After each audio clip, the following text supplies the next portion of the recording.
वा वा वा मंजुळाबाई, ओ काय झाक आयडिया दिली, काय डोसकं चालतं तुमचं रे, शाबास, एकच नंबर.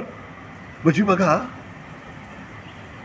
भरणीला तिला पाहिजे त्या पोराबरोबर लगीन करायची परवानगी द्यायची, तिचा विश्वास जिंकायचा, सगळ्या लग्नाची तयारी जोरदार सुरू करायची, आणि मग आई लग्नाच्या दिवशी लक्ष्मी बॉम्ब फोडायचा, तिच्या त्या कार्तिकला एका पोरीच्या जाळ्यात अडकवायचं, आणि मग भरणीकडे जायचं आणि म्हणायचं, भरणी आई नशीब आहे का पोरी तुझं, ज्या पोरावर एवढं मनापासून लव केलं तो असा 12 गावचा पाणी पिणारा निघाला.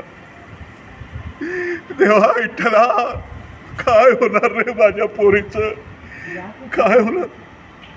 अरे भरणी, अगं आता माझं काय होणार का, ज्या माणसाला सारं गाव पुजायचं त्याच्यावर अख्खं गाव थुकणार. देवा विठ्ठला, नको नको, बोलवून घे रे मला, विठ्ठला बोलवून घे. आणि मग भरणी तिच्या बापाच्या इज्जती खातीर मी सांगेल त्या पोराशी लगीन करायला तयार होणार. वा वा वा मंजुळाबाई, आज आपण लई खुश आहे.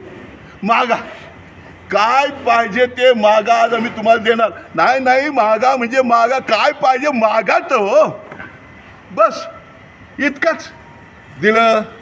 आजपासून या वाड्याच्या मालकीनबाई तुम्ही आमच्या गैरहजेरीत. आता तिचं काय, हे बघा, ती फक्त आमच्या नावाची बायको आहे. ती जास्त काय बोलली ना, पट्ट्यानं सोलवटून काढल तिला, त्याच्यासाठी आम्ही तिच्याशी लगीन केलेलं आहे. ते सगळं सोडावं, आज आम्ही लई खुश आहे.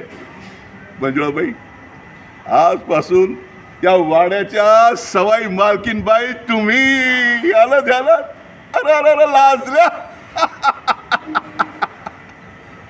थँक्यू.